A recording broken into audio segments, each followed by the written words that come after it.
The gun was already out of its holster before Belle Underwood even finished asking the question. She had not meant to provoke him. She had only leaned across the narrow kitchen table in the flickering lamplight, her dark hair loose around her shoulders, and said, in that quiet, careful way she had, "Reuben, why are you so patient with me? Why have you never once raised your voice, never once pushed me, never once demanded anything I was not ready to give?" And something behind his eyes had cracked open. Not in anger. That was the thing that stopped her breath. It was not rage that split his face apart in that moment. It was something far more dangerous. It was grief so old and so heavy that it had calcified into something she could barely recognize, something that looked almost like shame. He stood up from the table so fast his chair scraped backward across the pine floor and hit the wall. His hand had gone to his hip out of pure reflex, fingers wrapping around the grip of the Colt he always wore, and for one single, shattering second Belle Underwood looked at Reuben Trask and saw a man she did not know. Then his hand fell away.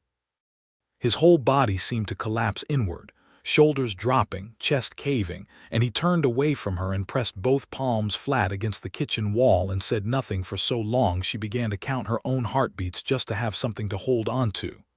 "Reuben," she whispered. "I have not always been," he said finally, his voice low and rough as gravel dragged over dry creek bed. "Patient. I have not always been patient, Belle."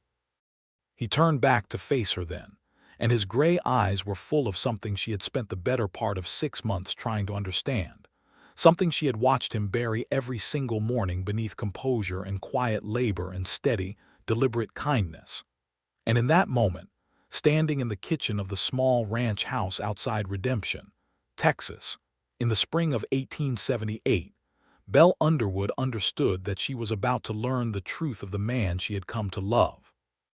And she understood something else, something that settled into her chest like warm stone. She had changed him. Somehow, without knowing it, without meaning to, she had reached inside whatever brutal history lived behind those gray eyes, and she had changed something fundamental in Reuben Trask. The question was whether she was strong enough to hold what he was about to give her. She pulled her chair closer to his side of the table and said simply, "Tell me." 6 months earlier, Belle Underwood had stepped off the Southern Pacific stage line into the dirt and noise and blinding Texas sunlight of Redemption with one worn leather trunk, $14.30, and a letter of introduction to a man named Cyrus Aldgate, who had promised her employment as a schoolteacher. She was 24 years old. She had grown up in Memphis, Tennessee, in a household that had once been comfortable and had slowly become something else, something her mother refused to name but that Belle had watched consume her father from the inside out. Gambling debts were the polite term.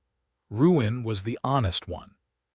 When her father had died in the spring of 1877, he had left behind not comfort but a collection of promissory notes, a house that now belonged to the bank, and a younger sister named Clara who was 17 and needed feeding. Belle had sold everything that could be sold.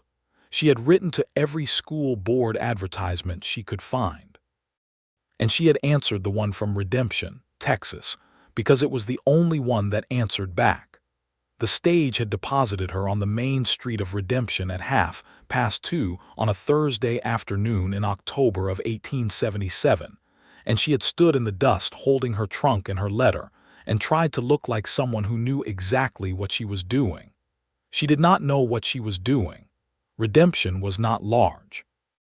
It had a main street with a general store, a land office, a saloon called the Dry Gulch, a livery stable, a small church, and a collection of wooden buildings that leaned against each other for support like old men at a fence post. Beyond the town, the land spread out in every direction in a rolling expanse of scrub grass and cedar brakes, and red clay draws that the afternoon light turned to copper and fire. The schoolhouse sat at the eastern edge of town, a single room of rough-hewn lumber with a bell tower that had lost its bell to a windstorm 2 summers prior. This was the information conveyed to Belle by Cyrus Aldgate himself. a heavy-set man in his 50s with a mayor's chain and an alderman's self-importance, who met her at the stage and walked her to the schoolhouse and rattled off its deficiencies in a tone that suggested he considered them her problem now. The schoolhouse had no bell, 14 desks of varying sizes, a broken window on the north wall stuffed with rags, a stove that needed its flue cleaned, and a small attached room in the back that would serve as her living quarters. The living quarters contained a cot, a washstand, a single hook on the wall, and a window that faced east toward a view of mesquite and open sky. It was the finest place Belle Underwood had slept in 8 months, and she said so, and meant it, and Cyrus Aldgate looked at her with the particular expression of a man who had expected more complaint and did not know what to do with gratitude. "School starts Monday," he told her. 14 children, ages 6 to 14. You will be paid on the 1st of each month. Room and board are covered by the town. "Thank you," Belle said. He left. She sat down on the cot and allowed herself exactly 2 minutes of quiet terror, then she stood up and began unpacking her trunk. She met Reuben Trask on her 3rd day in redemption. She had gone to the general store, run by a thin, cheerful woman named Dora Hutchins, whose husband delivered freight and was therefore never present, to purchase chalk and a new slate board, and whatever else she could negotiate on her teacher's credit. The store was dim and smelled of coffee and tallow and leather, and Belle was standing at the counter making her careful list when the door opened behind her and let in a gust of October wind and a tall man who moved through the crowded store with the particular economy of someone accustomed to not taking up more space than he needed. She noticed his hands first. That was what she told Clara in her letters afterward. He had large, work-worn hands, and when he laid them on the counter next to her list to pass a sheet of paper to Dora Hutchins, he moved with such deliberate care, as though aware of his own size and always adjusting for it, that she looked up. He was not handsome in any obvious way. His face was angular and weathered, dark from sun, with a jaw that looked like it had been set once and never fully relaxed, and gray eyes that registered her presence with a calm so absolute it was almost unsettling. He was perhaps 30 or 31 years old, though the stillness about him made him seem older. He wore a plain work shirt, canvas trousers, a battered hat, and the colt at his hip that would later make her heart stutter when his hand flew to it out of reflex. "This is Reuben Trask," Dora Hutchins said, with the satisfaction of a woman who considers introductions her particular gift to civilization. "He runs the Broken Star Ranch 4 miles east. Reuben, this is Belle Underwood, our new schoolteacher." He turned those gray eyes on Belle directly then and said, "Miss Underwood," in a voice that was low and unhurried and offered her nothing except acknowledgement. "Mr. Trask," Belle said. That was it. That was the entirety of their first meeting. He collected his order, which was fence wire and cartridges and a sack of cornmeal, and he left, and Dora Hutchins watched him go with an expression that Belle was too new in town to interpret. "He is the steadiest man in this county," Dora said, returning her attention to Belle's list, "which in this county means a great deal." Belle filed this away and did not think about it again for several days. She was busy. The school opened on Monday with 11 of its 14 students in attendance, ranging from a 6-year-old girl named Maggie Prout, who burst into tears twice during the first morning, to a 14-year-old boy named Thomas Webb who sat in the back row and regarded Belle with the frank skepticism of someone who had decided she would not last the winter. She addressed Thomas Webb directly on the first afternoon. She asked him to read aloud from the geography primer, and when he stumbled, she helped him without comment, and when he finished, she told him it was a good start and meant it, and his skepticism shifted by several degrees towards something that was not yet respect but was no longer active dismissal. She was good at teaching.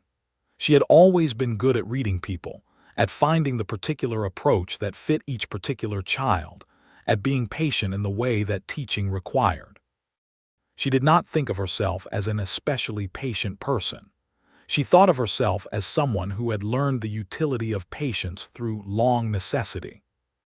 She encountered Reuben Trask again 10 days later, when one of her students, a boy of 8 named Pete Craddock, arrived at school with a bruise along his left cheekbone that he explained with a story about a horse that Belle did not believe.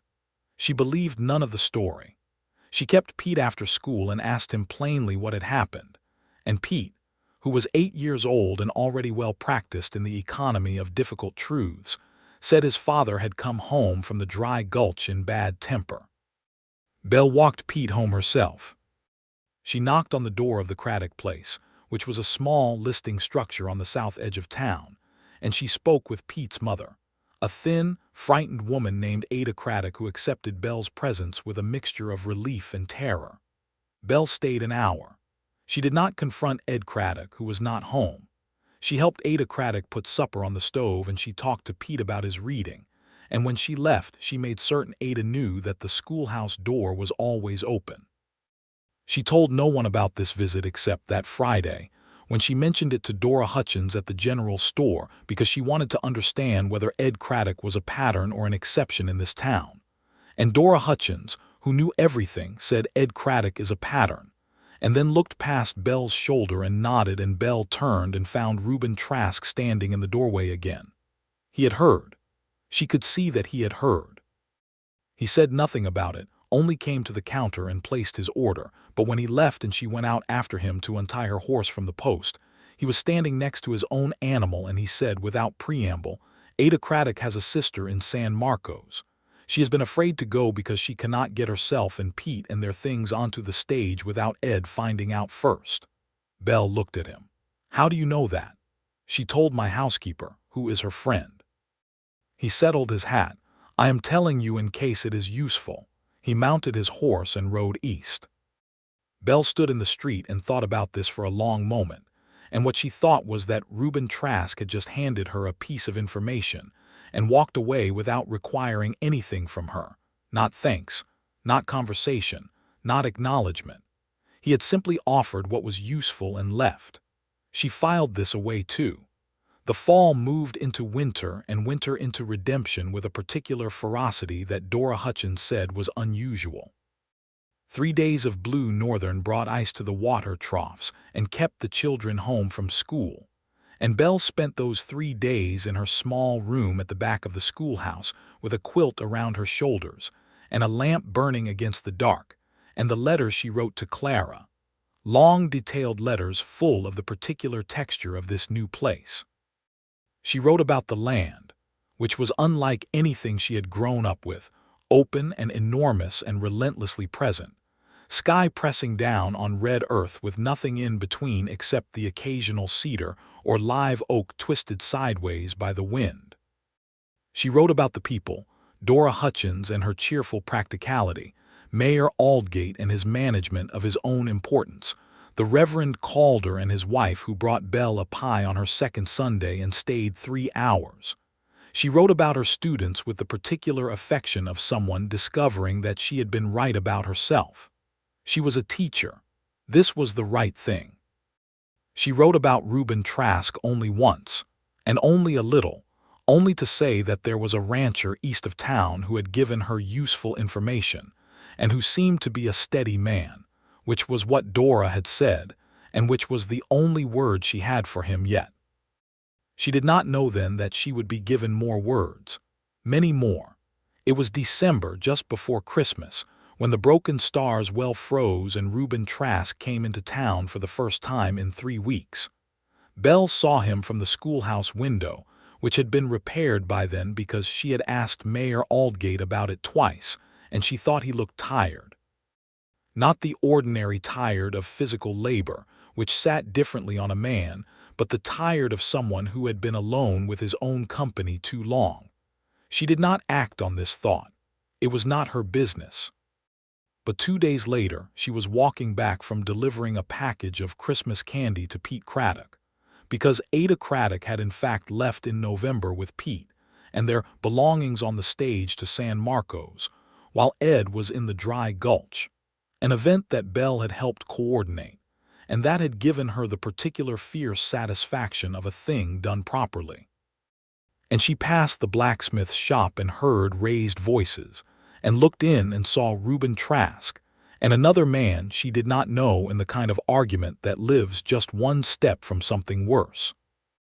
The other man was bigger than Reuben, broader, with a red face and the particular combativeness of someone who had been drinking on a cold afternoon. He was saying things that Belle did not entirely catch, something about grazing rights and a fence line, and a piece of language that she recognized as the kind that precedes actual violence. She watched Reuben Trask. He stood completely still. Both his hands were visible, flat at his sides, nowhere near the Colt. His face was absolutely calm. He said something low that she could not hear, and the other man said something louder, and Reuben said the low thing again.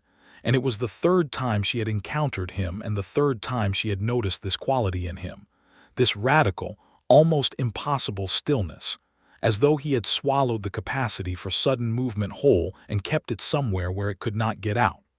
The other man left, not in defeat exactly, more in the manner of someone who had expected a fight and found none, and was not sure what to do with the absence.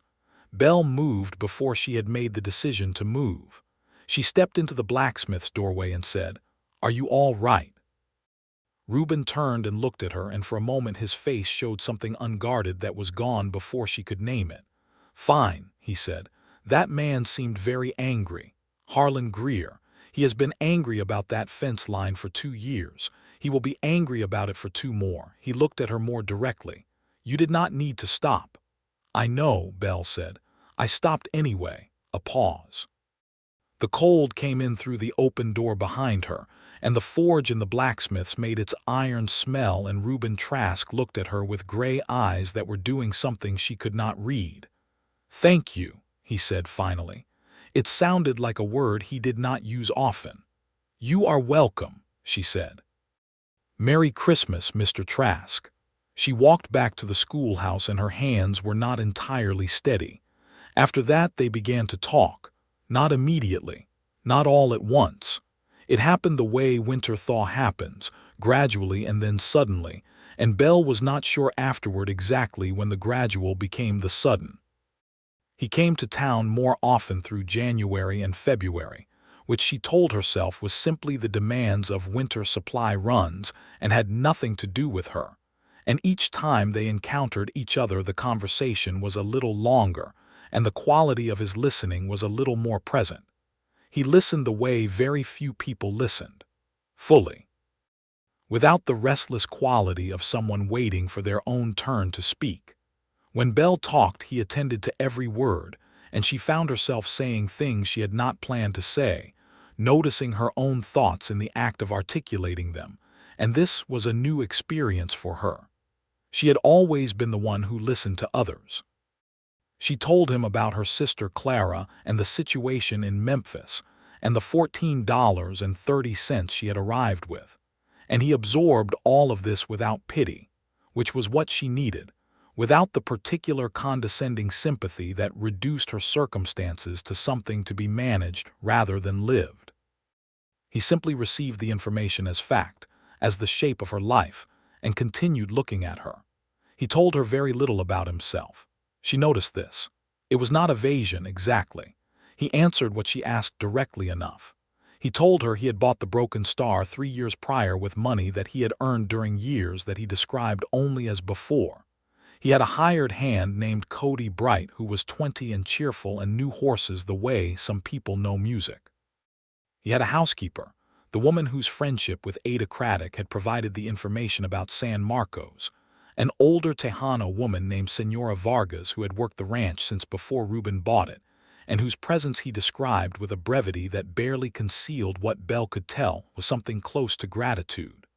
What he did not tell her was where he had come from before redemption, what he had done during those years that were only before, what lived behind the stillness in his gray eyes. She did not push. She had been raised in a household where certain things were not discussed, where silence around a subject was a form of communication she understood fluently. She recognized in Reuben a silence that was not avoidance but protection, protection of himself. She respected this and waited. February brought Valentine's Day, which redemption observed in the practical manner of frontier towns, mostly ignored, except for the Reverend Calder's wife Margaret, who organized a small social at the church hall, a gathering of perhaps 40 townspeople with fiddle music and lemonade that had been heavily supplemented with something from the dry gulch that Margaret Calder pretended not to know about. Reuben Trask came to this social. Belle was there already, standing near the table with Dora Hutchins and Margaret Calder, and when he walked in she felt something in her chest do the particular thing it had been doing with increasing frequency when she saw him, a tightening and a warmth simultaneously, and she decided she was going to stop pretending she did not know what this was. He crossed the room to her. Not immediately. He spoke to 2 other men first, the measured social acknowledgments of a man who honored his obligations, and then he came to her and said her name the way he always did, with that low, careful quality, Miss Underwood, and she said, before she could talk herself out of it, "We have been talking since December. My name is Belle." The pause was brief. "Belle," he said. "That is better," she said. He almost smiled. It was the most expression she had seen on his face in 4 months of acquaintance, and it lasted only a moment, a brief movement at the corner of his mouth, and then his composure was back, but the warmth of that almost smile stayed in the air between them. They danced once, at Margaret Calder's deliberate orchestration, and he danced the way he did everything else, with attention and economy and care. His hand at her back was steady, and she was aware of every point of contact with a specificity that she chose not to examine too closely while she was standing in a church hall. They talked for an hour after, while the fiddle continued and the altered lemonade was consumed, and the social wound its cheerful course. He asked her about her students specifically, by name, because she had mentioned several of them in conversation, and he had remembered all of it, and she found herself moved by this in a way she could not entirely account for. Walking home that night in the cold dark, with the stars enormous overhead in the particular way that West Texas stars were enormous, like someone had taken the whole eastern sky and doubled it, Belle Underwood acknowledged to herself that she was falling in love with Reuben Trask and did not know what to do with this information. March came, and with it the spring work on every ranch in the county, which meant she saw him less for 3 weeks, and the absence was informative in the way that absences are. It told her exactly how much space his presence had been occupying without her fully realizing. He sent her a book. It arrived at the general store with her name on it in handwriting that was careful and deliberate, a biography of Abraham Lincoln published in 1872. There was no note. There was nothing written inside the cover, but he had mentioned Lincoln once, in passing, in a conversation about the war and what it had remade, and she had said something. She could not remember exactly what, something about history and the weight of it, and he had heard. She sent him back a copy of Thoreau's Walden, which she had been rereading, and which she thought he might find useful or irritating or both, and included a note that said only, "For the man who spends most of his time alone with a great deal of land. I thought this might interest you." He appeared at the school 3 days later, on a Saturday morning when she was marking student work at her desk, and knocked on the open door and held up Thoreau and said, "He is very certain of himself for someone who lived less than a mile from civilization." She laughed. It came out of her freely and fully, and she did not try to moderate it. And his face did the thing again, the almost smile that was more than almost this time, and he stepped inside and sat down across from her desk, and for the next 2 hours they talked about books and solitude and what it meant to choose a particular kind of life. He told her that day that he had not grown up in Texas. He was from Missouri. He had left Missouri at the age of 17 under circumstances he did not specify, and had spent 6 years doing work he described as various before he had come to Texas and the Broken Star. He told her this without embellishment, without the particular narrative performance of a man constructing his own legend, and the absence of embellishment was itself a kind of truth. She did not ask about the 6 years, not yet.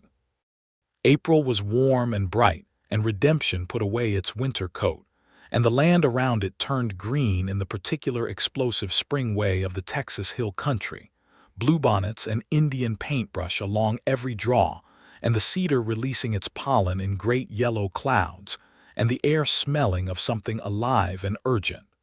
Reuben took her riding on the Broken Star. She had not been on a horse in 2 years and told him so, and he saddled the gentlest horse he had, a bay mare named Martha who was, he said, the most patient creature God had placed on this earth, and whose opinion of the whole enterprise was benign indifference. He adjusted the stirrups without making her feel adjusted. He did not offer her a hand up that she had not asked for. He waited. She got herself on the mare and found her seat and looked at the land from this height, which was only the height of a horse's back but which transformed the scale of everything, the cedar and the red draws and the open grass and the enormous sky above it all, and said, "Oh," without meaning to, quietly, the way you say something when you have been handed the evidence of how large the world is. They rode for 2 hours. He showed her the far edge of the Broken Star, which ran to a creek lined with live oaks whose branches reached across the water and nearly touched. He showed her the high pasture where he ran the cattle. He showed her, without commentary, a place on a hillside where someone had built a small stack of stones that she understood was a grave and did not ask about. On the way back he rode beside her instead of ahead of her, and they talked, and she became aware that somewhere in this afternoon a line had been crossed, or perhaps not crossed but acknowledged. He was not her neighbor. He was not an acquaintance. He was something else now, and they were both aware of it. "I would like to bring you here again," he said, as they rode back through the Broken Star's gate. Not a question, a statement that contained a question. "I would like that," Belle said. That night she wrote to Clara and told her she thought she was in love, and Clara wrote back 3 weeks later with the particular older-younger sister energy of someone 17 years old who considers herself to be very wise about these matters, and said that Belle should tell him so and stop being afraid. Belle was not afraid. She was cautious, which was different. She was cautious because she had watched her father's certainties become his undoing, and she had learned that the space between what a thing appeared to be and what it was could sometimes be enormous and always deserved investigation. But she was less cautious each week, and he was present each week, and the space between them had become something with its own texture, its own specific quality of waiting. In May he asked her to supper, not a social, not a gathering. Her, the Broken Star, Senora Vargas's cooking, and the particular test of a meal eaten at a table with someone where there is no occasion to provide a structure for your being together. She wore her best dress, which was blue wool, and felt self-conscious about wearing her best dress, and then decided she was not going to feel self-conscious about anything this evening. She rode out to the Broken Star on the bay mare he had lent her for a month now, because the school had no horses, and she had taken to riding every evening for the pleasure of it. Senora Vargas met her at the door. She was a compact, dark-eyed woman of perhaps 60 who examined Belle with the concentrated thoroughness of someone assessing whether a piece of furniture will fit a room, and apparently reached a satisfactory conclusion because she said, "Come in," and stepped back with a manner that communicated welcome without performing it. The house was clean and spare. The furniture was solid and plain. There were books stacked on a shelf beside the fireplace, more than she had expected, and a good rifle mounted above the door, and Cody Bright's boots by the kitchen entry because the hired hand apparently ate at the house on Saturdays. Cody was 20 and did have the quality she had imagined from Reuben's description, an easy open face, and a manner of occupying space that was all youth and unexamined confidence, and he said "ma'am" to Belle 4 times in the first 10 minutes before Reuben told him once, quietly, to settle down. The supper was good. Senora Vargas cooked as she did everything, with authority and without comment. They ate venison and roasted corn and biscuits, and a kind of sweet potato preparation that was the finest thing Belle had eaten in months. Cody managed his enthusiasm, and Senora Vargas ate with the dignity of a woman who has outlasted most of what life has thrown at her, and Reuben sat at the head of his table and watched Belle talk with the quality of attention she had come to know as his particular expression of contentment. After supper, Cody excused himself and Senora Vargas retired to her room off the kitchen, and Reuben and Belle sat on the porch in the warm May dark with coffee, and the stars were doing their enormous Texas thing above them, and the land was very quiet except for the creek in the distance and an owl somewhere in the oaks. He told her that night that he had been in prison. He said it without preamble, the way he said everything, directly and without performance, and Belle set down her coffee cup very carefully and turned to look at him. "Missouri," he said. "I was 21. I spent 3 years in the Jefferson City prison." She waited. "I was not innocent," he said. "I want to be clear about that first. I want you to understand that before anything else." "Tell me," she said. He had been 17 when he left Missouri, and the leaving had not been peaceful.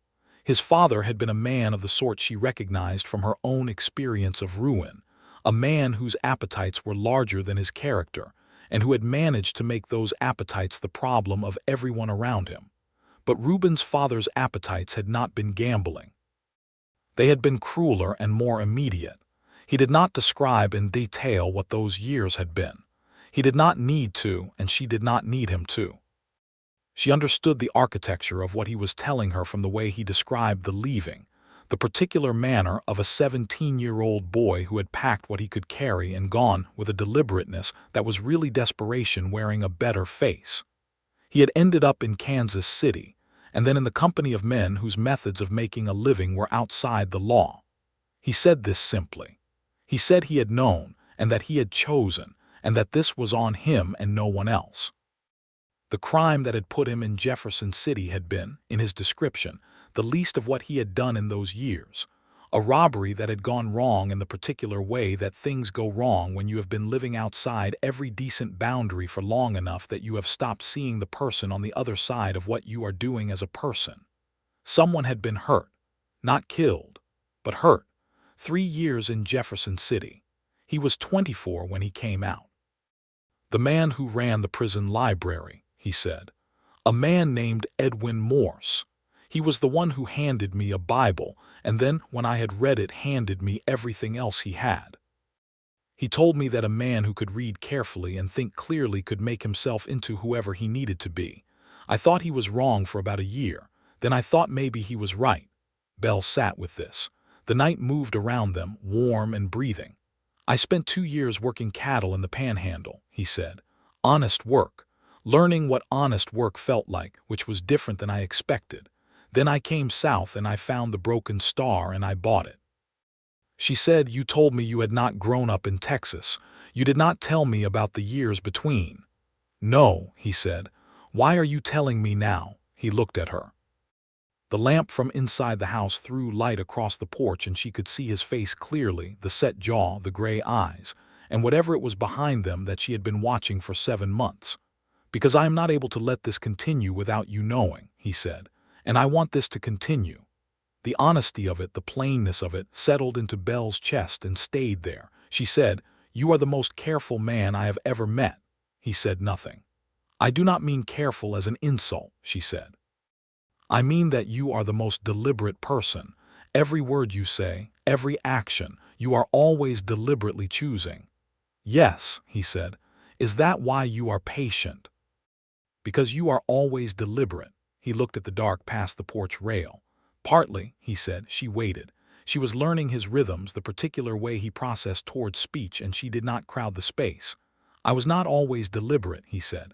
"Before Jefferson City I was the opposite of deliberate. I was fast and I was reckless and I made decisions in the time it took to draw breath, and most of those decisions were wrong." A pause. "Some of them hurt people. But you changed," she said. "Something changed," he said. "Edwin Morse and 3 years and a great deal of time to sit with the specific catalog of what I had done. I came out deliberate because the alternative was going back or something worse." Belle nodded slowly. She thought about her own father, who had never made that turn, who had gone on being reckless until there was nothing left to be reckless with. She thought about the space between a man who could face his own catalog and a man who could not. "Thank you for telling me," she said.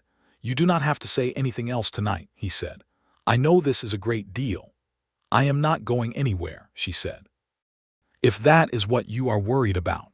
He looked at her then with something so unguarded that she had to work to hold his gaze. Not because it was frightening, but because it was the most honest expression she had ever seen on another human face, and honest things could be overwhelming when you were not accustomed to them. She reached across and put her hand over his where it rested on the porch rail. He turned his hand over and held hers. They stayed there until the coffee was cold and the lamp burned down and the stars moved their slow wheeling course overhead. And Belle Underwood thought that this was the moment she would remember always. Not the grand gestures, but this. The warm night and the honest dark in her hand in the hand of someone who had chosen, every single day, to become worth holding. June came in with heat and clarity, and Reuben Trask rode into town on the first Saturday of the month, and went directly to the school and knocked on the open door and stood in the doorway with his hat in his hands, which was a departure from his usual manner, and said, "I have something to ask you." Belle looked at him from her desk and felt the particular stillness that precedes something important. "I am aware that you have a life here," he said. "The school, the children, the town. I am not asking you to give any of that up, but I would like, if you were willing, to make a case for the possibility of something more." He stopped, looked at her directly. "I am asking if I may court you properly, with the intention of asking something larger when we are both certain." She had been certain for 2 months. She stood up and came around the desk and stood in front of him and said, "Reuben, ask me the larger thing." He went very still. "Now, you have been patient," she said. "You have been so patient. Why have you been so patient? We have been dancing around this since February." And that was when she saw it. The thing she had asked about later in the kitchen in the lamplight. That was the first time she saw it, a fracture in the composure, something old and heavy moving behind his eyes. And he said, quietly and directly, "Because I learned patience the hard way, Belle. Because I was not patient before and I hurt people before. Because I am very careful now about moving fast toward anything I want badly." She understood immediately. She understood the whole architecture of it in one breath. Every piece of his deliberateness, every measure of his stillness, every careful hand at her back, every word chosen like each one cost something. It was all the product of a man who had learned ferocity and then learned to govern it, and who governed it now with such discipline that sometimes the discipline itself became its own kind of wound. She stepped forward and took his face in her hands. He had 6 inches on her and probably 80 pounds, and she held his face like something precious and looked up into the gray eyes. "Yes," she said. "Whatever the question is, the answer is yes." He kissed her. It was the first time, and it was like the man himself, deliberate and unhurried and absolutely present, and when they separated, Belle was trembling slightly in a way that had nothing to do with the temperature. "I love you," he said. He said it like a fact, like something he had examined from all angles and arrived at through evidence. "I love you," she said back. Like something she had known for months, and was only now saying because he had given her the room. The summer of 1878 was the summer that redemption watched Reuben Trask and the schoolteacher fall in love with the particular communal satisfaction of a small town that considers itself invested in the happiness of its members. Dora Hutchins did not say she had known since October, but her manner communicated it perfectly. Mayor Aldgate expressed something that was supposed to be measured approval and came out as delight. Margaret Calder organized nothing, but observed everything with the quiet pleasure of a woman who trusts that good things arrange themselves when given sufficient room. Reuben came to town twice a week now, on Wednesdays and Saturdays, and on Saturdays Belle rode out to the Broken Star, and Senora Vargas cooked and did not comment, but once in July caught Belle alone in the kitchen and said, in her precise and formal English, "He is better with you here," and went back to her work. and Belle stood in the kitchen and held this small declaration like water cupped in hands. She wrote to Clara and told her to pack her things. She had been sending Clara money every month from her teacher's salary, not much but enough, and she had been corresponding with the school board in San Marcos, where Clara might find a position as a seamstress. But now the shape of things had changed, and she wrote to say she thought there might be something better and to wait. July was also when Harlan Greer came back. The fence line dispute was not, it turned out, simply about a fence. Belle learned this from Reuben on a Wednesday evening when he came to town with his jaw set at the particular angle that meant something was pressing on him, and she drew it out over coffee at the school, both of them sitting in the student chairs because that was the seating available, and it made him look briefly, endearingly incongruous. Harlan Greer's claim was that the eastern section of the Broken Star, the pasture by the creek with the live oaks, sat on land that Greer said had been his father's and been wrongly registered in the land office during the confusion following the war. He had no paper to support this. He had the particular conviction of a man who has told himself a story so many times it has become his history. He had hired a lawyer from San Antonio named Everett Sharp, who had arrived in Redemption in late June, and installed himself at the Dry Gulch, and had been doing what lawyers of his particular type did, which was locate every pressure point available and apply force to each one. Sharp had been to the land office. He had been to the county courthouse in Kerrville. He had spoken with Mayor Aldgate, who had been appropriately unmoved. He had spoken with two of Reuben's neighbors, attempting to establish some pattern of dispute about boundaries that did not exist because Reuben's fences were as precisely placed as everything else about him. And then Sharp had come to the schoolhouse. He had come on a Tuesday during the school day, and stood in the doorway of the classroom with his town suit and his San Antonio manner, and asked to speak with Miss Underwood privately. She had dismissed her students for a 10-minute recess and spoken with Sharp in the doorway, which was as private as she was willing to be with him. He told her, in the careful, indirect way of men who want to communicate a threat without legally constituting one, that a man who had a prior conviction for robbery might find his claim to property titles more contested than usual if that history were made public in the right venue. He said this pleasantly. He said he was simply providing information. He said he assumed she would understand the relevance. Belle understood the relevance perfectly. She waited until Sharp finished speaking, and then she said, with the particular clarity of a woman who had grown up watching powerlessness and decided against it, "Mr. Sharp, I understand you are doing your job, but if you come to my school again with information designed to pressure me into influencing Reuben Trask's decisions about his land, I will write to the Texas State Bar Association and describe this conversation in full detail. Good afternoon." She closed the classroom door in his face. That evening she wrote it down. Everything Sharp had said, the exact words in the exact order, the date and the time, and she sealed it in an envelope and gave it to Dora Hutchins to keep, because she believed in documentation and because she trusted Dora Hutchins completely. She told Reuben about it the next day. She told it to him straightforwardly, what Sharp had said and what she had said and what she had done afterward. She watched his face while she spoke, and she saw it, the old thing moving under the surface, and she saw him hold it. "He used my history to threaten you," Reuben said very quietly. "He attempted to," Belle said. "He was unsuccessful."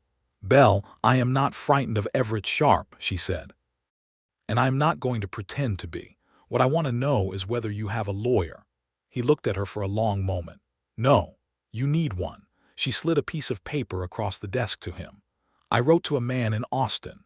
His name is Thomas Hartwell. He studied at the University of Texas School of Law, and he has handled several land disputes in this county. I wrote to him last week because I had been watching this Greer situation, and I thought you might need representation. He has written back and he is available." Reuben stared at the letter, then he looked at her. "You wrote to a lawyer on my behalf." "I was preparing," she said, "in case." Something happened to his face. Something she could not name, not the grief or the old darkness, something different, something that looked like a man understanding for the first time that someone was standing on his side of a line. "You did not tell me," he said. "I did not want to alarm you before I knew whether it would be useful. Now it is useful." She paused. "Are you angry with me?" "No," he said. He said it immediately and completely. "No, I am not." He reached across and took her hand and held it and said nothing more for a while. And the something on his face settled into something quieter. Something she recognized eventually as the particular piece of a person who has carried a weight alone for a very long time and has just been offered another set of hands. Thomas Hartwell came from Austin in August, a compact, precise man of 40 with wire-rimmed spectacles and the systematic mind of someone who found disordered paper trails personally offensive. He spent 3 days at the land office and the county courthouse, and came back to Redemption with documentation that established Reuben's title to every inch of the broken star with the kind of clarity that made Everett Sharp's case collapse like a structure built on bad intentions and insufficient foundation. Greer made noise. He threatened further action. Sharp told him there was no further action to take, collected his fee, and went back to San Antonio. Greer came to the Broken Star one last time in September, on a morning when Belle happened to be there, and stood at the gate and shouted his grievances at the house, and Reuben walked out onto the porch and stood and waited and said nothing, and after 5 minutes Greer ran out of words and left. Belle had watched from the porch beside him. She had put her hand through his arm while Greer shouted, and she felt the tension in him, the old ferocity governed and present and held, and she kept her hand exactly where it was, and when Greer was gone she felt him breathe. "He will not be back," Reuben said. "No," she agreed. He looked down at her hand on his arm and then at her face and said, "I would have done something about Sharp." "I know," she said. "I moved faster." He shook his head slowly, not in displeasure but in something more complex. "Belle, yes, I do not know what I did," he said carefully, "to have you in this." She thought about this for a moment seriously.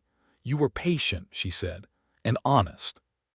And you showed up in January and February and March when most men would have said a schoolteacher in town was not worth the ride. You were always worth the ride." She leaned her head against his shoulder briefly. "Ask me the question," she said. "The large one. You said in June you were waiting until we were both certain. It has been 3 months since June." A long pause. "Will you marry me?" he said, not a question. A statement with a question underneath it, his particular manner. "Yes," she said, the same way she had said it in June, with all of it.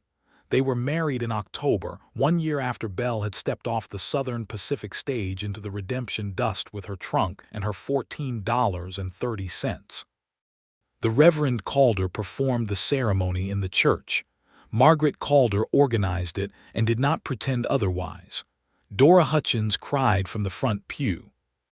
Cody Bright wore a suit that was clearly borrowed and sat in the second row with Senora Vargas, who wore her good black dress and maintained her composure with the serene dignity of someone who has been expecting this for quite some time. Clara came from Memphis. Belle had written her the month before and sent the stage fare, and Clara had arrived 2 days prior. At 19 now, and prettier than Belle remembered, and looking at Redemption, and the enormous sky above it, with the expression of someone encountering evidence that the world was larger than reported. She met Reuben the evening of her arrival and examined him with the thorough unself-consciousness of a younger sister who considers herself the designated examiner of significant others. And at the end of the evening, when she and Belle were alone, she said, "He is very quiet." "Yes," Belle said. "But the way he looks at you," Clara said, "like you are the only certain thing." Belle thought about this. "That is exactly it," she said.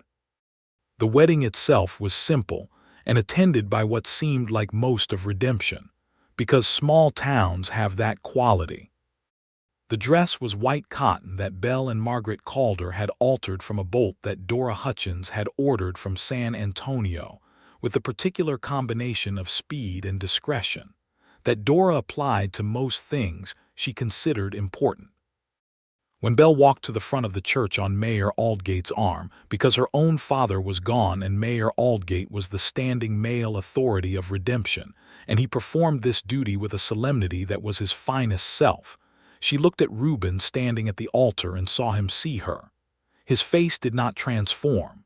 It was not that kind of man. But his eyes held everything, and she held it back. The Reverend Calder read from Corinthians. Love is patient, love is kind. It does not envy, it does not boast. And Belle heard these words and thought of Reuben learning patience the hard way, and thought of Edwin Morse and the prison library, and the particular long journey from a 17-year-old boy fleeing a bad home to a man standing at an altar with his hands still and his eyes full of her. They said their vows. His voice was steady and low, and he looked at her without looking away. Hers was steadier than she had expected, because she had expected to cry and she did not. She was too present for tears, too fully in the specific texture of this moment. They were married. They walked out of the church into the October sunlight, into the same kind of brilliant copper afternoon that Belle had arrived in a year before. And she thought of that woman with her trunk and her $14.30 and her careful practical plans, and she thought the woman had done well. They had the reception in the church hall, which was exactly what the Valentine's social had been, but improved in every direction. More food and more music and more laughter, and the particular warmth of a community gathered around something it wanted to celebrate. Cody Bright danced with Clara 3 times and was transparently delighted by her. Senora Vargas accepted a glass of punch and permitted the Reverend Calder's wife to tell her the recipe was excellent when they both knew it contained something from the dry gulch. Reuben danced with Belle twice and stood beside her for the rest of it with his hand at the small of her back, and she was aware of that point of contact with the same specificity. She had always been aware of his particular way of touching her, as though every contact was chosen, as though the choice was made each time. They rode out to the Broken Star late in the afternoon, before the light left, because Belle had decided she wanted to see her new home in the golden hour of an October afternoon, the way she had seen it for the first time on horseback, in the light that turned everything to copper. The house was the same house, plain and clean and with books by the fireplace and the rifle above the door.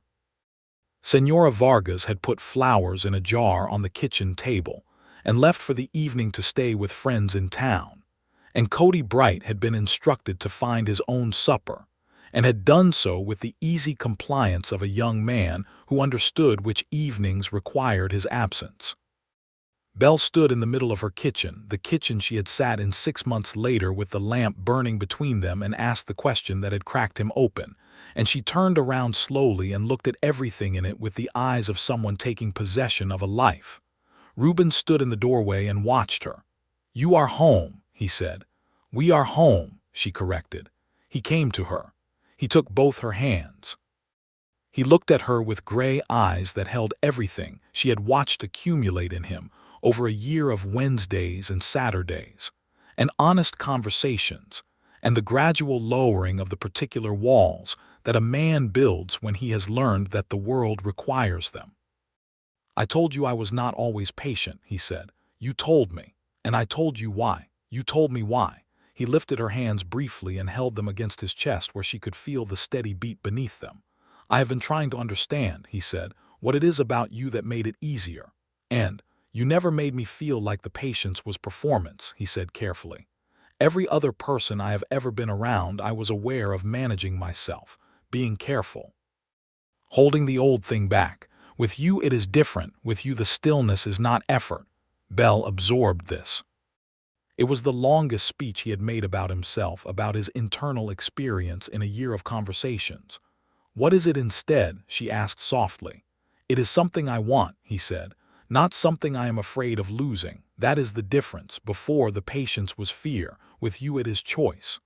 She was crying now quietly, without particularly deciding to. He did not try to stop it or comment on it. He only held her hands against his heart and waited in that way of his, and she thought, this is exactly what he just described. He is choosing to wait. not because he is afraid, but because he trusts her with the time. She stepped into him and held on and felt his arms come around her, and the solid, careful, present reality of this man who had walked a very long way to become someone worth holding.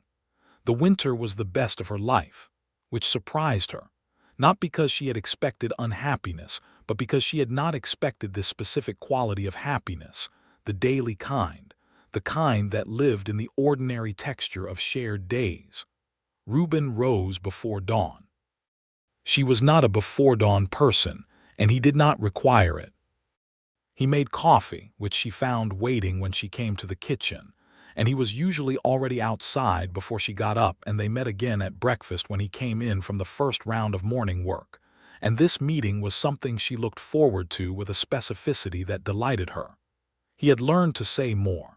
That was the thing she noticed through the fall and winter. He had always listened.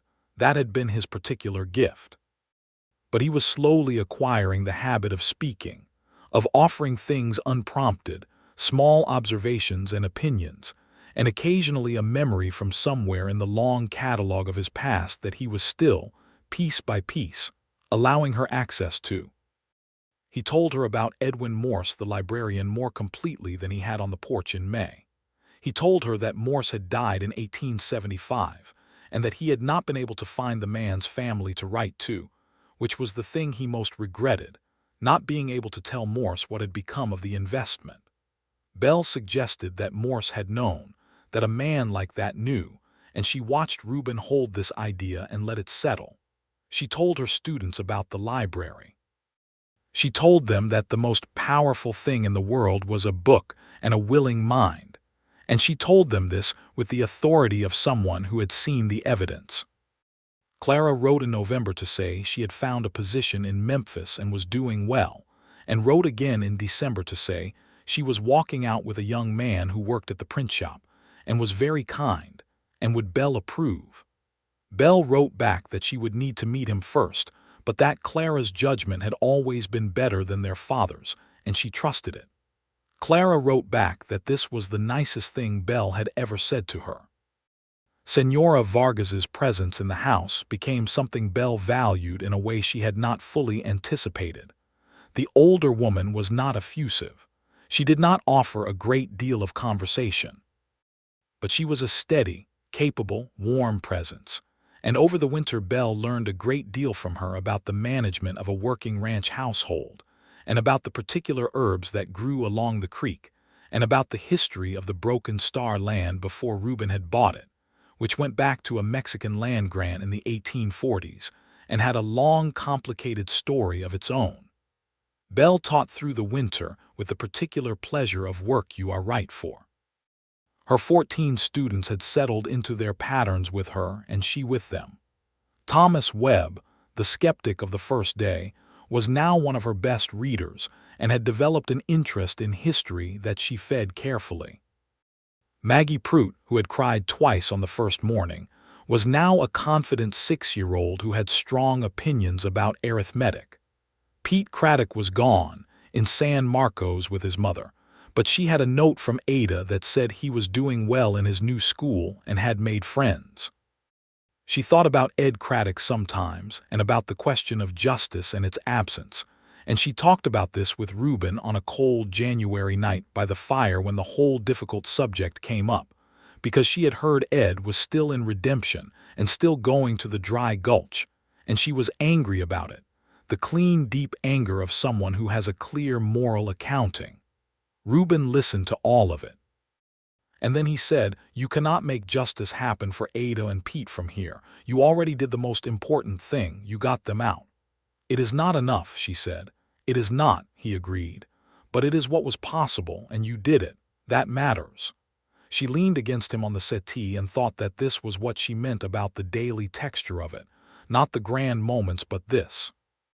A fire and a husband who understood her anger and did not try to fix it, only held it with her and told the truth about it. In February, she knew she was expecting. She told Reuben on a morning when the light was coming in sideways through the kitchen window and turning everything gold, and he went very still in the way that was his most complete version of stillness, and she watched emotions move across his face in a way that was still unusual enough, that quantity of expression, that she observed it with full attention. He took her hands across the kitchen table and held them with the careful grip that was always conscious of its own strength. "Are you well?" he asked. "Perfectly well," she said, "or approximately perfectly, allowing for the mornings." He looked at her for a long time. "I did not know," he said slowly, "whether this would be part of the life, whether I would earn it." "You did not need to earn it," she said. "You needed to be who you are." "Belle," he said, and it was the way he said her name sometimes that made it into something full, a complete statement. "We are going to have a baby," she said, "and you are going to be the most careful, most deliberate, most present father this county has ever seen." "I am going to try," he said. Which was his version of a promise and better than most people's certainties. They told Clara first by letter, and Clara wrote back with such enthusiasm that the ink was slightly blurred in places. They told Señora Vargas, who received the information with the particular satisfied expression of someone whose internal prediction has been confirmed. They told Dora Hutchins, who told redemption with the efficiency of a woman who understands the social function of good news. They told the Reverend and Margaret Calder on Sunday, and Margaret cried a little, and the Reverend said a brief private prayer with the genuine warmth of a man who meant it. The spring was different, the spring of 1879. She was less mobile and more internal. She taught until May and then handed the school over to a temporary arrangement that Mayor Aldgate managed by bringing in a young man from Careville who had some education. Not enough education, but enough for a few months, and she felt the loss of her classroom more than she had expected. Reuben found this out by watching her and then asking her directly, and she admitted it, and he said, "You will go back," with the certainty of someone who has seen her at work and is not prepared to imagine the alternative. "In September," she said. "In September," he agreed. He was different in the spring, too, more present in the house, which was partly the slower season and partly something else. She caught him sometimes looking at her with an expression that combined wonder and vigilance in equal measure, the particular combination of a man who is deeply happy and has not yet entirely convinced himself to trust it. She said to him once, on an evening in April, "You are waiting for something to go wrong." He looked at her. "Yes. Nothing is going to go wrong," she said. "You cannot know that." "You cannot either," she said. "That is the point of it. You cannot live in the certainty of the bad thing that has not happened yet. I will not let you, Reuben. This is good. We are good. Hold that." He looked at her for a long moment and then nodded slowly, the nod of a man who is taking an instruction and choosing to keep it. Their son was born in June of 1879. He was born on a Tuesday morning after a long night, with Señora Vargas and the doctor from Careville both present, in the bedroom of the Broken Star under a sky that was doing the enormous Texas dawn thing, pink and gold and vast, and he was loud from the first moment, a fact that made the doctor laugh and made Señora Vargas say something in Spanish that Belle would ask her about later, and which turned out to be good lungs, thank God. Reuben had been present through the whole night. He had sat in the chair beside the bed and held Belle's hand when she needed it, and moved out of the way when the doctor needed him to, and been exactly and precisely what was needed in each moment with the particular attentiveness of a man who has decided that being present is the thing he can offer. When the doctor put the baby in his arms, he went so still that, for a moment, Belle was afraid. And then she saw his face, and there was nothing behind it. Not the grief, not the old darkness, not the controlled ferocity. There was only his son and the expression of a man fully, completely, entirely present in the best moment of his life. "Hello," he said to the baby, very quietly, like something private. Belle, exhausted and relieved and more in love with him than she had known it was possible to be, watched this and thought, "This is the man. This is the whole man. Not the controlled one, not the careful one, not the deliberate one. All of those things, and under them this, someone capable of this kind of tenderness, and the fact that he had traveled such a specific road to arrive at this moment made it not less but more. They named him James Edwin Trask. James for no reason, except that they both liked it. Edwin for Edwin Morse, the prison librarian, who had handed a young man books and said that a person who could read carefully and think clearly could become whoever he needed to be. Belle wrote to Clara the day James was born, a short, triumphant letter, and Clara wrote back 3 weeks later with news of her own. She was engaged to the young man from the print shop, whose name was Henry and who was, according to Clara, both kind and funny and willing to move to Texas if asked. Belle wrote back to tell Clara to ask him. The summer of 1879 was full of James, who was very present from the beginning, very opinionated and very loud and possessed of a personality that announced itself immediately. Reuben took to fatherhood with the same quality he brought to everything, completely and without drama, and Belle watched him with their son, and thought about the document she had been writing in her head since the night on the porch when he had first told her about his history. She had been thinking for some time about writing about the West, about the particular truths of the lives lived here, the complexity of it, the injustice layered into the land itself, the history of those who had been here before any of them and what had been done to them, the ordinary heroism of the women who had come west on stage lines and built lives in frontier towns, the quiet reformation of men who had found in hard country a place to become something different from what they had been. She had not told Reuben about this project.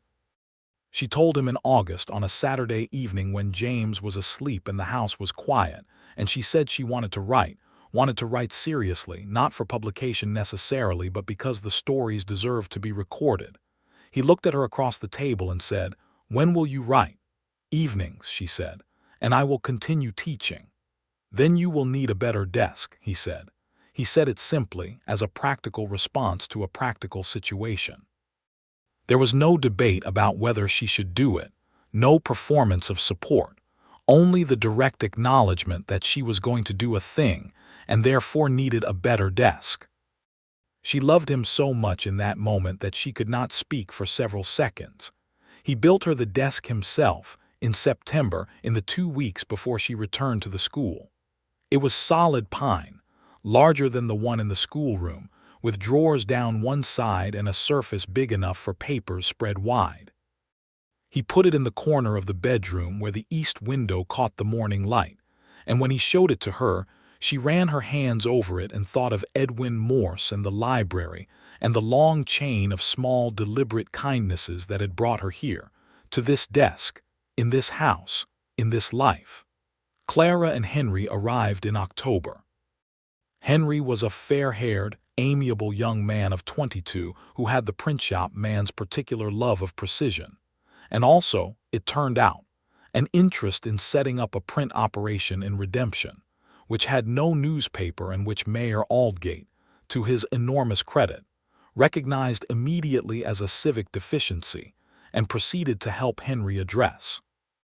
By November, Redemption had a small newspaper called the Redemption Courier, and Belle began contributing a column once a month, observations on community life and education, and occasionally history, written with a care that Reuben recognized in the careful construction of her sentences, the same quality he had always recognized in the careful construction of her thoughts. Clara and Henry found a small house in town, and Clara found work as a seamstress with the woman who had made Belle's wedding dress and was cheerful about it. And the arrangement of both sisters in Redemption was one that Belle settled into with deep satisfaction. That winter was the winter the great northers came through in succession, 3 hard freezes inside 4 weeks, and Redemption pulled together in the way of frontier communities, neighbors checking on neighbors, wood shared, food shared. Reuben and Cody Bright spent 3 days bringing in cattle from the far pasture, and came home both times exhausted and cold, and Belle had coffee waiting, and a fire going, and James in his little chair by the hearth making his considerable opinions known. Cody Bright, it developed, was in love with Clara. This had begun sometime in the fall and had advanced, by December, to the point where it was impossible not to notice unless you were Cody Bright himself, who seemed to be the last person in Redemption to fully understand his own situation. Clara was aware of it, and had the particular gleam in her eye that Belle recognized from their childhood as the specific expression her sister wore when she was enjoying someone's helpless adoration. Reuben noticed it too. He said nothing for 2 months, and then one morning in January, drinking coffee at the kitchen table, he said to Belle, without preamble, "Cody needs to say something to Clara or he is going to break his own heart." Belle looked at him. "Are you going to tell him that?" "Yes," he said, which was so entirely Reuben that she almost laughed. He did tell him. She did not know exactly what was said. It was between the two of them somewhere out on the property during morning work. But Cody came back to the house for the noon meal that day with a different quality about him. Some decision made. And 3 days later Clara came to the Broken Star on a Saturday with a brightness in her face that she was trying to moderate and not succeeding, and told Belle that Cody Bright had asked to call on her and she had said yes. Belle sent a private look of gratitude toward Reuben across the kitchen, and he received it with the smallest possible expression of satisfaction. The spring of 1880 was the spring Belle started keeping a journal of Redemption's history, gathering stories from the older residents. Senora Vargas and Old Tom, Hatch the blacksmith, and Maria Delgado, whose family had been on this land since the Spanish missions. The real history. The long, complicated truth of a place that had belonged to many peoples and been shaped by many hands and was still being shaped. She sat at the pine desk in the morning light and wrote and thought and wrote more, and Reuben sometimes came in while she was working and stood for a moment, and she did not need to acknowledge him. He did not require it. He only wanted to see her there. She understood this. And then he went back to his work and she went back to hers. There was a morning in April when she looked up from her desk, and he was standing in the bedroom doorway watching her in the morning light, and James was asleep still in his room down the hall, and the house was quiet, and she looked at him and thought, I cannot account for the specific luck of this. Of all the letters she had written to all the school boards, this one had answered. Of all the towns, this town. Of all the stage lines and all the October afternoons, this arrival, this dust, this school with the missing bell. She said, "Come here." He came to her. She stood up and took his hands and said, "I want to tell you something." "Tell me," he said, the way she had said it to him in the kitchen in the lamplight 6 months into knowing each other, the permission, the space. "I want to tell you," she said carefully, "that I know who you were. I know the whole catalog. And I want you to know that what I see, what I have always seen, is the man who walked all the way through it to here. Every choice you made that got you to a prison, and every choice you made that got you out of it, and every choice after that. Every morning you chose to get up and work and be honest and be present. You are the sum of all of it, Reuben, not just the good parts." He was very still. "I am telling you this," she continued, "because I know you still carry it. I know you check yourself every day. I know patience is still sometimes work, even if it is less work than it was. I want you to know that I see all of it and I choose all of it. Every day I choose all of it." He pulled her into his arms and held her there, and she felt the steadiness of him and the tension underneath the steadiness that was always there and always governed, and she thought of the question she had asked him. "Why are you so patient?" And the answer, "I have not always been," and the truth underneath the answer. "And you changed that." She had changed it, not by requiring it, not by demanding a better man. She had changed it by being a woman who showed up and stayed and made it safe to choose differently. Who had arrived with $14.30 and a willingness to knock on hard doors and a capacity for clear-eyed love that did not ask a man to be other than what he was, only asked him to keep being what he was becoming. He had done the work. Every inch of it he had done. But she had given him the room to work in, and that was its own kind of gift. She had changed something in him, not made him into something else, but made it possible for him to be fully what he already was. He said quietly into her hair, "You are the best thing that has ever happened to me." "I know," she said, and felt him exhale a short breath that was almost a laugh, and she held on. In the summer of 1880, Belle went back to the land office for a different reason than the Greer dispute. She had been doing the historical research for her Redemption Chronicle, and in the course of it, She had found documentation of a Tejano land grant from 1841 that had been absorbed into other titles during the annexation, and the confusion of the following decades in a manner that she found impossible to describe as anything other than theft. The family involved had been the Vargas family. Senora Vargas's family. She brought this to Reuben's attention on a Sunday evening, and he looked at the documents and was quiet for a long time. "I knew some of this," he said, "not the specifics. I knew she had family land that was lost." "Did you know it was this parcel?" Belle asked. She pointed to the survey map. The parcel in question was the Eastern Creek section with the live oaks, the most beautiful part of the Broken Star. He looked at the map. He looked at it for a long time. "No," he said, "I did not know it was that parcel." They both knew what this meant. They did not say it that evening. They sat with it. 2 days later, Reuben came to Belle and said, "I want to talk to Senora Vargas." "I know," Belle said. He spoke with Senora Vargas privately. Belle did not ask what was said. She knew Reuben, and she knew what he would do, and she thought about Edwin Morse and the slow, patient building of a man who made right choices, and she did not need to be present for every piece of it.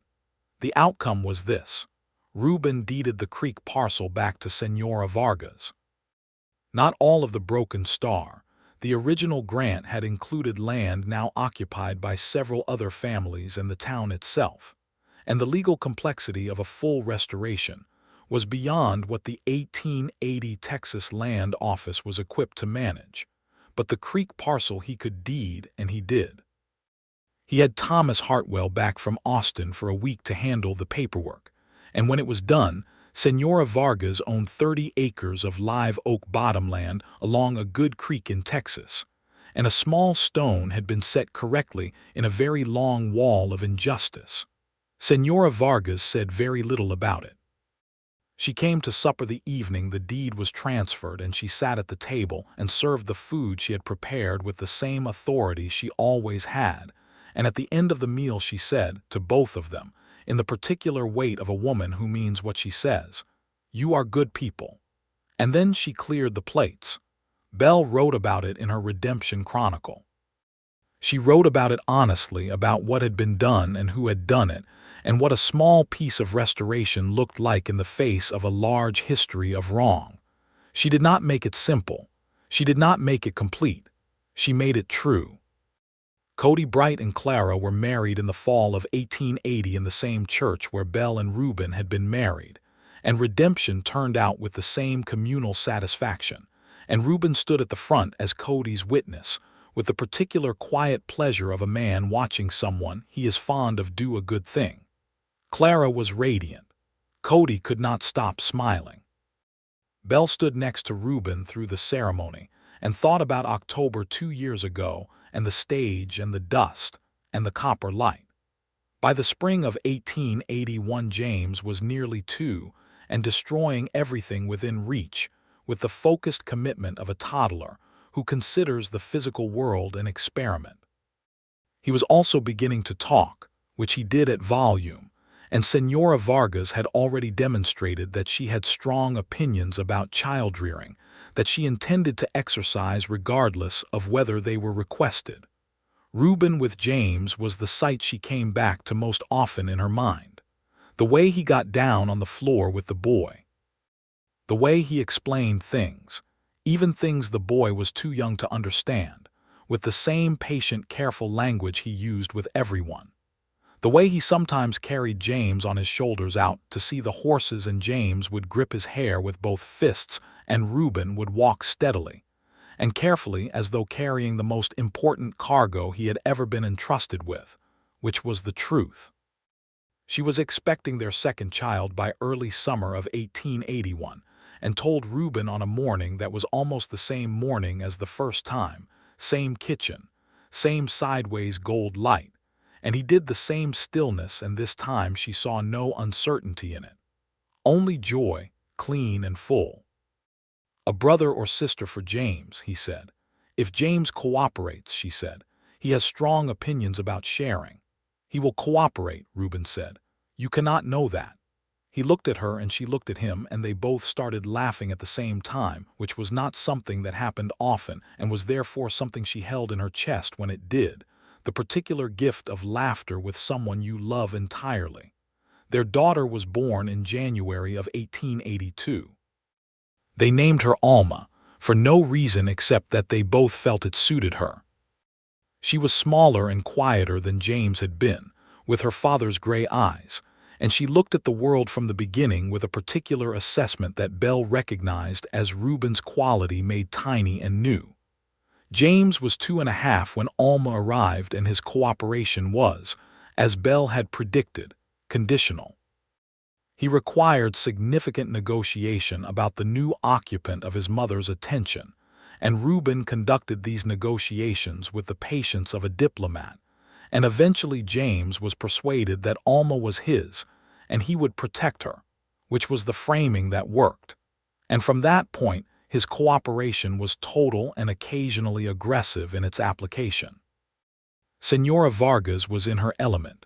2 children, a kitchen, a well-ordered household. She was, Belle thought, the anchor of all of it, the living continuity, the person who remembered where everything was and what everything meant and how the house had been before and how it was now and what the difference represented. Belle wrote all of this down.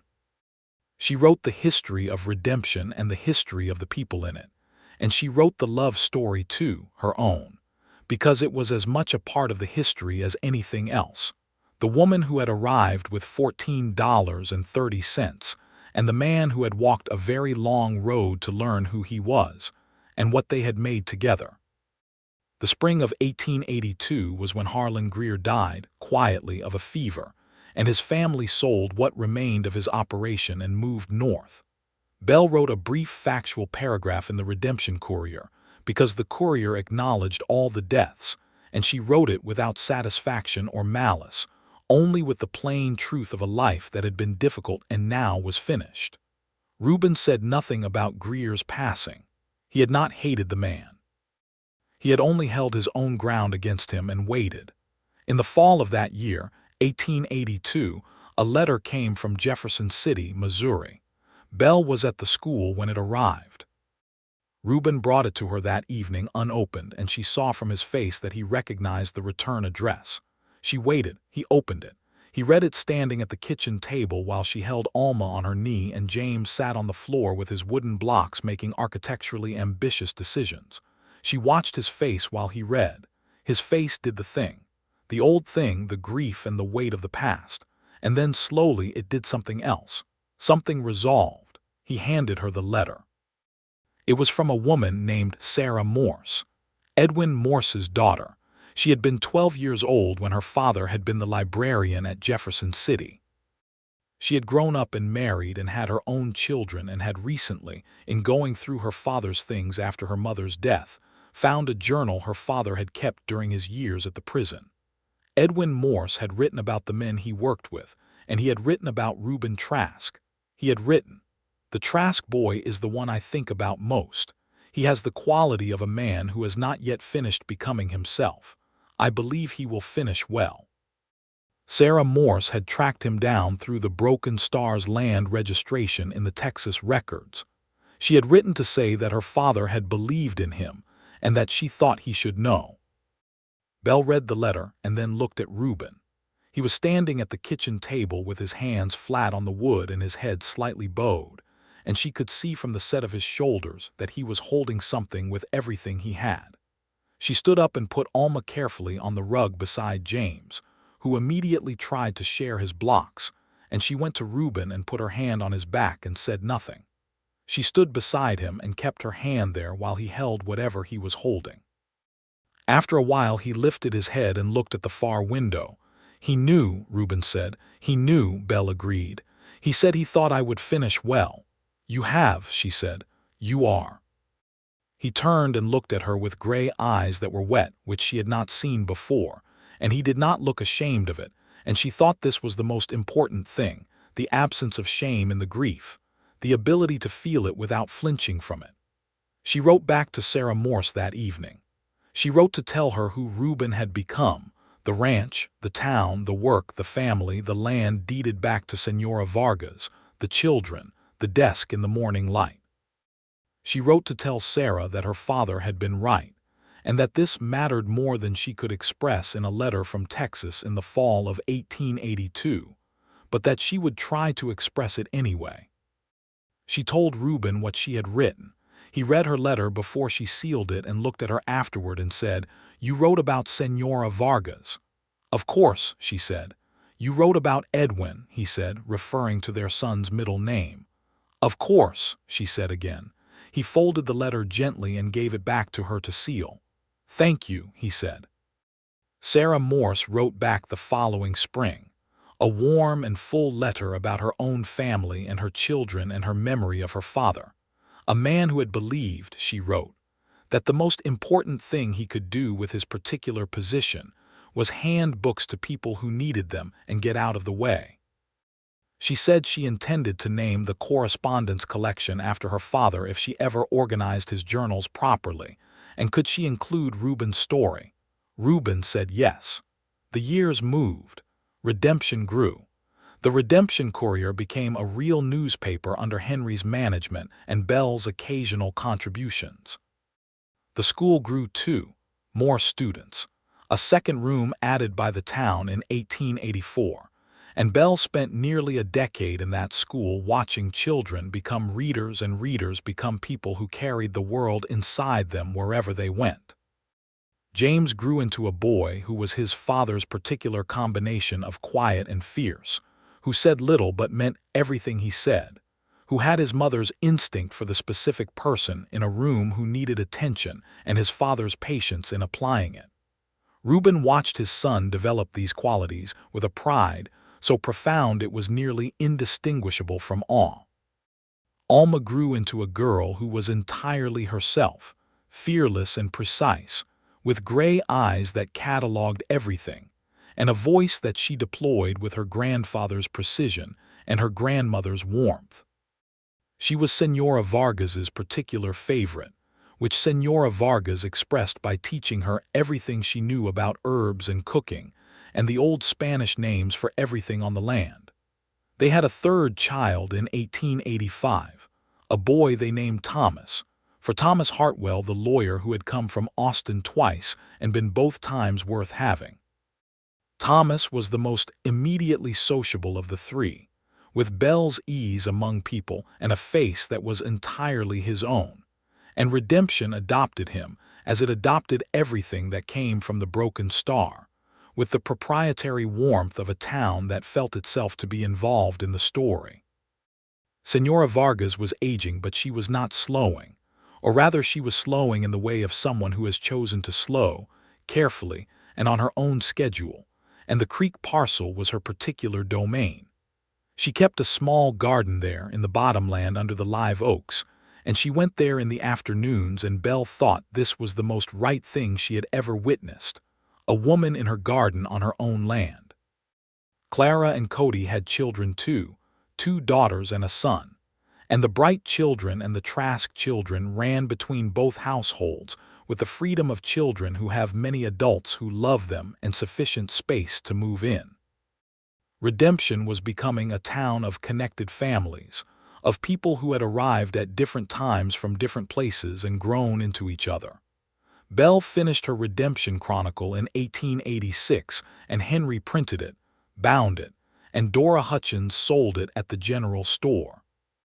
It was a modest history, not a grand one, but it was true, and it named names and acknowledged wrongs and celebrated the ordinary heroism of people doing their best in a hard place and time, and the town received it with the recognition of people seeing themselves reflected honestly.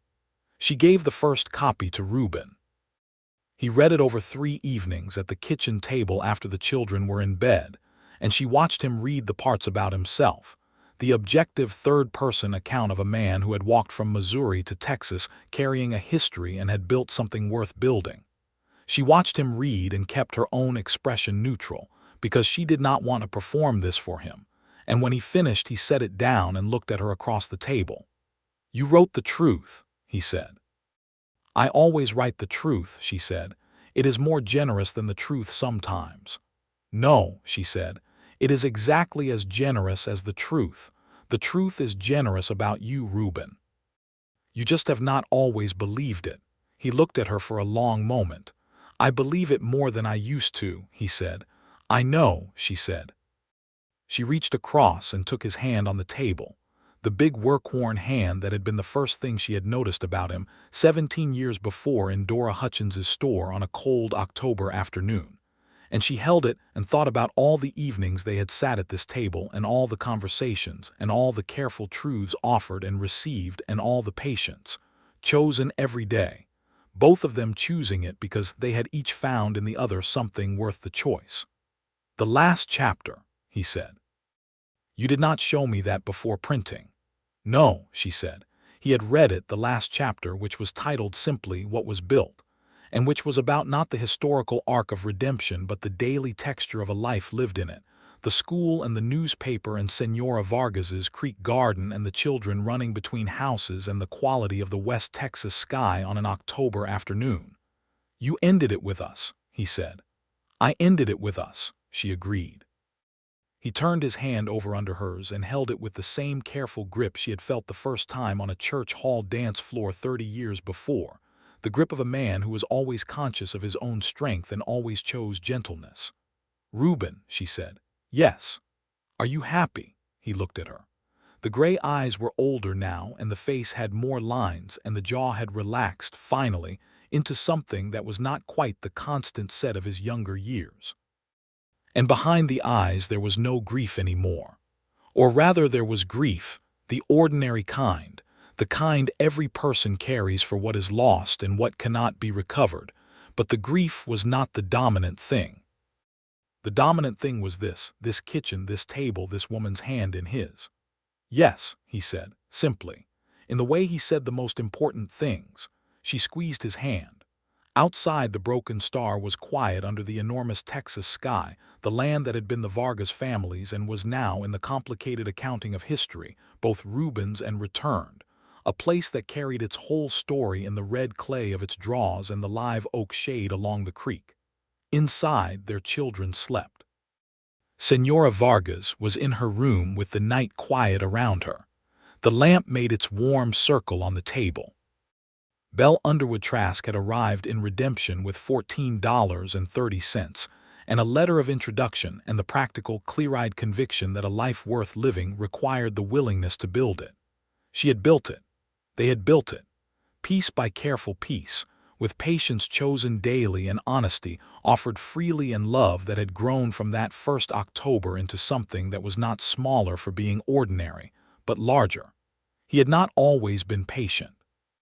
He had told her so on that night in the kitchen when she had cracked him open by asking, and she had held what he gave her and she had stayed, and in the staying she had given him the one thing that made all the chosen patience possible. Someone to be patient for, someone who saw the whole catalog and chose all of it every day. She had changed that, not by being exceptional, by being present, by choosing. She was still choosing. She looked at him across the table in the lamplight and chose, again, with full knowledge and full heart, and the man who had walked all the way from Missouri with his catalog of wrongs and his determined reconstruction looked back at her and chose too. Outside, the West Texas night was enormous and full of stars, the kind of stars that reminded you how large everything was, and how the small things were the ones that mattered, the table and the lamp and the held hand, and the long, ordinary, extraordinary life of two people who had found, in the middle of a hard place and a complicated time, that they were exactly what the other needed. That was the story. Not the dramatic one, not the one with the villain and the near miss and the redemption arc, though all of those pieces were in it.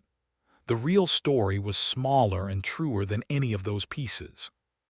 The real story was a woman who asked a question and a man who answered it honestly, and both of them staying in the room after the honesty, choosing the room, building the room into a house and the house into a life. And the life was good. And they were home.